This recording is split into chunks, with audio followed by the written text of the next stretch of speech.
नाविक जीडी और डीबी का जो है ऑनलाइन फॉर्म कैसे फिल करेंगे, स्टेप बाय स्टेप मैं आपको जो एक लाइव फॉर्म फिल करके बताऊंगा, ताकि आपको फॉर्म फिल करने में किसी प्रकार की मिस्टेक ना हो। अगर आप जो है 10वीं सिर्फ पास है, 10वीं तक ही आपने पढ़ा हुआ है, तो आप जो है डीबी के लिए डोमेस्टिक ब्रांच के लिए फॉर्म को अप्लाई कर सकते हैं, जिसमें आपको 40 पदों पे नाविक डीबी की वैकेंसी निकालेगी। अगर आप 12th तक पढ़े हुए हैं तो नाविक जीडी एज वेल एज नाविक डीबी दोनों के लिए भी अप्लाई कर सकते हैं, जिसमें आपका 260 ये और 40 वैकेंसी ये हो जाएगी। तो इस तरह से वैकेंसी आपकी निकाली गई है और इसमें सिर्फ और सिर्फ मेल कैंडिडेट्स ही फॉर्म को अप्लाई करेंगे। इसका आवेदन जो है स्टार्ट है, जिसका जो लास्ट डेट फॉर्म भरने का वो है 25 फरवरी 2025 तक रात को 11:30 बजे तक आप फॉर्म को अप्लाई कर सकते हैं। सबसे फास्ट जो है चयन प्रोसेस होता है, इसमें आपको कोई भी फॉर्म को लटकाया नहीं जाता है, कोई धांधली का शिकार नहीं होगा। इस वैकेंसी में सब कोई जो है यहाँ पे प्रॉपर जो है निगरानी में जो है सिलेक्शन होता है और बहुत जल्दी आपका चयन यहाँ पे हो जाता है। अगर आपको अर्जेंट बेसिस पे जॉब चाहिए, वो भी सरकारी अच्छी क्वालिटी की, तो ये सबसे बेस्ट जॉब होती है 10वीं 12वीं पास पे। बहुत ही शानदार भर्ती है। चलिए समझते हैं कैसे आपको फॉर्म को अप्लाई करना है। एक एक जो है प्रोसेस को हम आपको बताएंगे फॉर्म भरने का। देखिए फॉर्म भरने का जो ऑफिशियल वेबसाइट है ये आपको मिल जाएगा इंडियन कोस्ट गार्ड। यहाँ पे आप देखेंगे इनरोलमेंट पर्सनल CGPT 02/2025, ये आपका जो है एडवर्टाइजमेंट नंबर। इस पे क्लिक करेंगे, सीधे आपका ये वाला पेज ओपन हो जाएगा और यहीं से आपको फॉर्म को अप्लाई करना है। और अगर आप फॉर्म भरना चाहते हैं तो मैंने एक आपको लिंक डिस्क्रिप्शन बॉक्स में दिया है, वहां से भी आप इस वेबसाइट पर आ सकते हैं, जो freejobguru.com का ऑफिशियल साइट है। गूगल में भी सर्च कर सकते हैं, freejobguru.com आपको मिल जाएगा। चलिए यहाँ पे आपको क्रिएट अकाउंट पे क्लिक करना है। पहले आपको अकाउंट बनाना होगा, भले आप पहले फॉर्म भरे हुआ नंबर, उससे कोई मतलब नहीं, नया हो या पुराना बंदा हो, आपको अकाउंट बनाना पड़ेगा। यहाँ पे अपना जो है नाम लिखेंगे, या फादर नेम या मदर नेम, या नेशनलिटी बताना है, या जेंडर बताना है, यहाँ पे email ID, confirm email ID, यहाँ मोबाइल नंबर, और यहाँ पे जनरेट OTP पे क्लिक करेंगे तो आपके मोबाइल पे OTP जाएगा और ईमेल पे भी OTP जाएगा। मोबाइल वाला OTP इस बॉक्स में, ईमेल वाला OTP इस बॉक्स में लिखेंगे। और यहाँ बोल रहा है कि where did you get information about Indian coast guard recruitment, मतलब इस भर्ती के बारे में आपको कैसे पता चला। तो यहाँ पे काफी सारे ऑप्शन है, यूट्यूब का भी ऑप्शन है। अगर आप मेरे थ्रू जाने हैं तो यूट्यूब चूज कर लीजिएगा। यहाँ पे आपको सबमिट कर देना है। सबमिट करते हैं फ्रेंड्स, यहाँ पे आपका साइन अप सक्सेसफुली हो जाता है और बोला था कि सिस्टम जनरेटेड पासवर्ड आपके जो है रजिस्टर मोबाइल ईमेल पे भेज दिया गया। आपको ओके करना है। ओके करते ही अब आपको जो यहाँ पे क्या करना है, ईमेल आईडी लिखना है और जो सिस्टम जनरेटेड पासवर्ड आपको मिला है मोबाइल SMS पे या ईमेल पे, उसको यहाँ लिखना है पासवर्ड के तौर पे। फिर कैप्चा कोड आपको भरना है और फिर यहाँ पे आपको जो है लॉगिन वाले ऑप्शन पे क्लिक करना है। जैसे लॉगिन करेंगे यहाँ पे रीसेट पासवर्ड का ऑप्शन आपको मिलेगा। अब आपको क्या करना है, अपना पासवर्ड को रीसेट कर लेना है। तो जैसा चाहे वैसा पासवर्ड आप बना लीजिएगा, जो कि 8 से 16 कैरेक्टर के बीच का होना चाहिए। Upper case, lower case, number, इसमें से कोई स्पेशल कैरेक्टर वगैरह यूज करते हुए पासवर्ड आपको बनानी है। मान सपोज आपका नाम पासवर्ड है तो P कैपिटल रखिएगा, ASSWORD@123 ऐसे करके पासवर्ड बना लीजिएगा, आसानी से बन जाएगा। तो आप दोनों में पासवर्ड बना के कैप्चा कोड भर के कंटिन्यू करेंगे, आपका पासवर्ड रीसेट हो जाएगा। अब आपको जब भी फ्यूचर में लॉगिन करना होगा तो सिस्टम जनरेटेड जो पासवर्ड मिला है मेल पे, उससे नहीं लॉगिन करना होगा। आप अपना ईमेल आईडी और जो अभी आपने यहाँ पे पासवर्ड बना रहे हैं उससे आपको फ्यूचर में लॉगिन करना होगा। जैसे पासवर्ड चेंज करेंगे, ओके करेंगे, अब आप सीधे डैशबोर्ड पे आ जाएंगे। अब यहाँ पे आपको एडवर्टाइजमेंट जो है देखने का ऑप्शन मिलता है। आप यहाँ पे क्लिक करके एडवर्टाइजमेंट को एक बार अच्छे से रीड कर लीजिएगा फॉर्म भरने से पहले। यहाँ पे आपको जो है नीचे में इस तरह से एग्री करना है और यहाँ पे आपको सबमिट करना है। अब यहाँ पे आप देखेंगे तो आपका फॉर्म जो स्टार्ट हो जाएगा। अब यहाँ पे आप देखेंगे तो अब यहाँ पे आपका पर्सनल इन्फॉर्मेशन सबसे पहले आपसे पूछेगा। यहाँ पे आप अपना सेकेंडरी ऑप्शनल ईमेल आईडी देना चाहते हैं दीजिए, वरना से छोड़ दीजिएगा, ये मैंडेटरी नहीं है। सेकेंडरी मोबाइल नंबर देना चाहते हैं, अल्टरनेट ईमेल मोबाइल नंबर, तो आप दीजिएगा, वरना से आप छोड़ दीजिएगा। यहाँ पे आप मैरिड है कि अनमैरिड है, यहाँ पे आपको बताना होगा। यहाँ पे आपका जो है कुछ जानकारी शो करे, जैसे आपका नाम, फादर नेम, मदर नेम, ये सब जानकारी आपका शो करेगा, मोबाइल ईमेल। नीचे आएंगे, यहाँ पूछेगा कि do you have Aadhaar card, आपके पास आधार कार्ड है तो आप यहाँ पे यस करेंगे और आधार यहाँ पे संख्या लिख देना है और दोबारा आधार संख्या को यहाँ पे लिख देना 12 डिजिट का।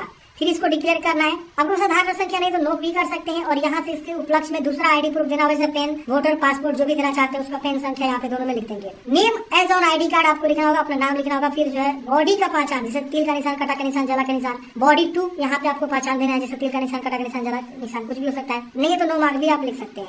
यहाँ पे कैंडिडेट्स का कैटेगरी क्या है, आप जनरल से है, ये यहाँ पे आपका OBC कैटेगरी है। आप देखिए यहाँ पे लिख रहा है कि अगर आप OBC से आते हैं तो creamy layer are not apply as unreserve category. तो अगर आप OBC आएंगे तो अपना जो है क्रीमी लेयर सर्टिफिकेट जो होता है, non creamy layer sorry NCL जिसको बोलते हैं, वो बनवा लीजिएगा। NCL के अंतर्गत कौन आता है, जिनकी फैमिली इनकम 8 लाख से कम है। और ये होना चाहिए, बताया कि validate of OBC NCL has to at least up to 31 दिसंबर 2025। 31 दिसंबर 2025 तक आपका ये वैलिड होना चाहिए। तो लेटेस्ट वाला ही बनवाइएगा, क्योंकि लेटेस्ट वाला ही वैलिड होगा 1 साल के लिए, उसके बाद वो एक्सपायर हो जाता है। हर एक OBC NCL EWS 1 साल तक वैलिड मानी जाती है। कास्ट सर्टिफिकेट जो होता है वो अलग होता है, वो आपका जो है सालों साल वैलिडिटी होगा, निवास बाद सालों साल वैलिडिटी होगा। लेकिन जो आपका OBC हो गया, EWS हो गया, ये सब इनकम के आधार पे जो है बनते हैं। हो सकता है कि आज आपके पास इनकम नहीं है, आने वाले समय में और आपका इनकम डाउन हो जाए या इनकम आपका बढ़ जाए, तो ये चीजें देखी जाती है यहाँ पे। तो यहाँ पे ये चीज बोल रहा है, तो हम यहाँ पे क्या करेंगे, ओबीसी का जो है यहाँ पे कैटेगरी सर्टिफिकेट इशू डेट लिखेंगे, कब हमने बनवाया वो लिखेंगे, वो कब तक वैलिड है यहाँ पे आपका मेंशन है तो आप मेंशन चूज करेंगे और अपना वैलिडिटी डेट यहाँ पे दे देंगे। अगर आपके सर्टिफिकेट में मेंशन नहीं है तो ये always valid, no validity date mention in the certificate आप चूज कर लेंगे। तो दोनों ऑप्शन आपके पास है। अगर आपके सर्टिफिकेट पे वैलिडिटी डेट मेंशन है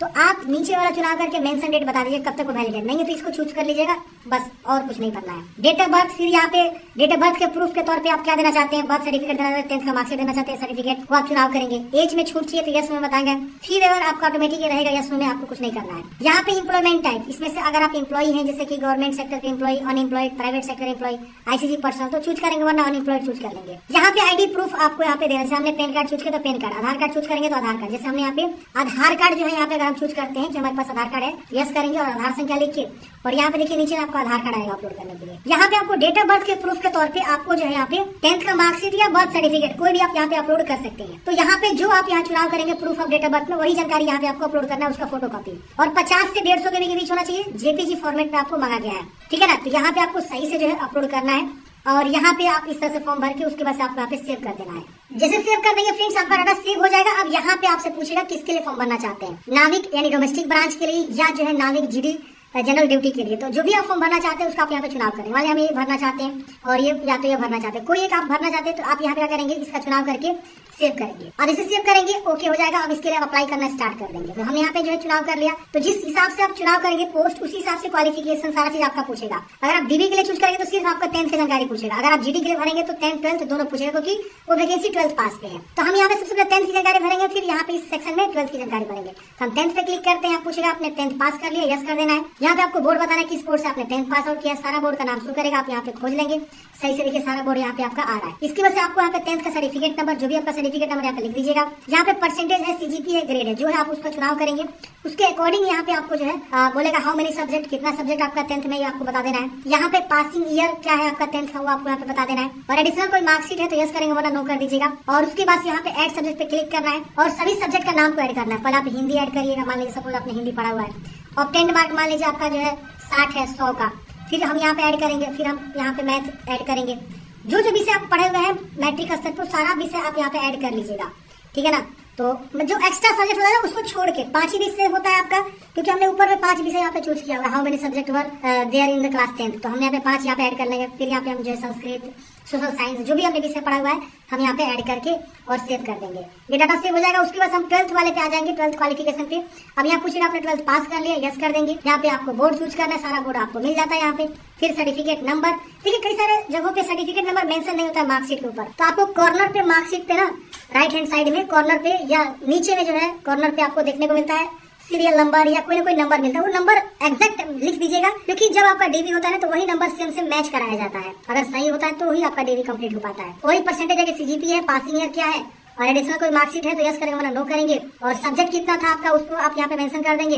और जैसे कि मैंने बताया फ्रेंड्स 12th में फिजिक्स और मैथ दोनों मैंडेटरी है, तभी आप जीडी के लिए अप्लाई कर सकते हैं। तो फिजिक्स मैथ ऑलरेडी यहाँ पे ऐड है। अब आपको यहाँ पे दूसरा कौन सा विषय आपने पढ़ा हुआ है वो आप यहाँ ऐड कर देंगे। फिर यहाँ पे आपको जो है केमिस्ट्री हमने ऐड कर दिया, फिर हम यहाँ पे हिंदी ऐड कर देंगे, फिर यहाँ पे हम जो है अंग्रेजी ऐड कर देंगे और यहाँ पे हम जो है सबका जो है मार्क्स को भर देंगे, जो मार्क्स कितना में कितना आपको मिला हुआ उसको बाद से यहाँ पे सेव कर देंगे। सेव करते दोनों डाटा आपका जो है सेव हो जाएगा। अब अगले स्टेप में आता है फ्रेंड्स, यहाँ पे आपको एड्रेस भरने के लिए, तो आपको परमानेंट एड्रेस भरना है सबसे ऊपर में, फिर नीचे में आपको जो यहाँ पे प्रेजेंट एड्रेस भरना है, ये जिसको करेंट एड्रेस भी बोलते हैं। और यहाँ पे आपको डोमिसाइल स्टेट चूज करना है, किस राज्य से आप बिलोंग करते हैं, डोमिसाइल का डिस्ट्रिक्ट आएगा, डिस्ट्रिक्ट आपको चूज करना है। फिर यहाँ पे डोमिसाइल का सर्टिफिकेट मतलब निवास प्रमाण पत्र आपको यहाँ पे देना, उसकी जानकारी देना है। और डेट ऑफ इश्यू, कब आपका निवास प्रमाण पत्र बना है वो डेट चूज करेंगे। और निवास प्रमाण पत्र 50 से 150 के बीच आप जेपीजी में यहाँ पे चूज करके अपलोड करना है। तो निवास प्रमाण पत्र आपको बनवाना होगा, अगर आपके पास नहीं है तो उसको आप यहाँ पे दे सकते हैं। अब यहाँ पे एड्रेस में भरने के लिए आपको सबसे पहले स्ट्रीट या हाउस नहीं है तो आप सीधे यहाँ पे विलेज लिख दीजिए। मान लीजिए आपका विलेज रामपुर है,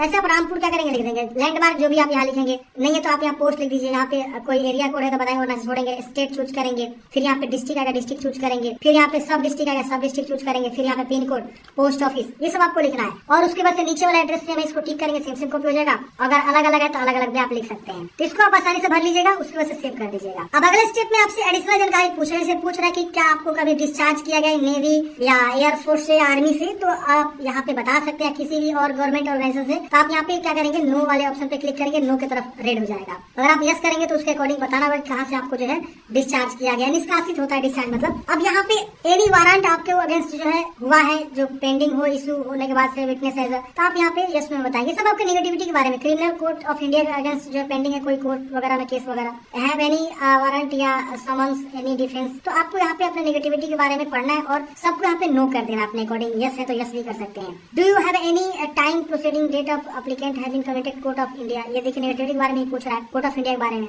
यहाँ पे भी नेगेटिविटी ही पूछ रहा है। आप अपने अकॉर्डिंग जो है पढ़ के बता सकते हैं। Have you ever been divided, मतलब आपको निष्कासित किया गया आईसीजी आर्मी, मतलब किसी के द्वारा या किसी रिक्रूटमेंट प्रोसेस के द्वारा ड्यूरिंग एग्जाम में, या कुछ भी हो सकता है। तो निकाला गया तो यस करेंगे, वरना नो करेंगे, इसको भी सबमिट कर देंगे, डाटा सेव हो जाएगा और आपको ओके कर देना है। अब अगले स्टेप में यहाँ पे आपका आ जाता है friends photograph upload, signature upload. Photograph का कुछ स्पेशल जो है इंस्ट्रक्शन है, इंस्ट्रक्शन को आप पढ़ेंगे तो समझ में आएगा। यहाँ पे आप क्लिक करेंगे तो यहाँ पे देखिए आपको जो इस प्रकार से आपको बोला गया है कि एक्सेप्टेबल है और नॉट एक्सेप्टेबल है। तो ध्यान दीजिएगा, यहाँ पे डेट ऑफ फोटो ऐसे मेंशन होना चाहिए और नेम आपका अच्छे से कैपिटल लेटर में चौक से मेंशन होना चाहिए। ध्यान दीजिए, मैं आपको एक बार दिखा देता हूँ। और यहाँ बोला कि लाइट बैकग्राउंड होना चाहिए और फोटो जो है बिना कैप का होना चाहिए और यहाँ पे आपको स्लेट पकड़ना है अपने चेस्ट के पास और उसके ऊपर आपका नाम और date of photograph clearly mention होना चाहिए व्हाइट चौक से कैपिटल लेटर में, समझ है ना, कैपिटल लेटर में यहाँ लिखा हुआ है। तो आपको ध्यान देना है, ये इस तरह से फोटोग्राफ आपको एक्सेप्टेबल किया गया है, इसी तरह से आपको जो है लगाना है। अब देखिए यहाँ पे काफी सारे ऐसे जो आपने इस तरह से गलती करेंगे तो वो दिक्कत हो जाएगा, समझ गए ना।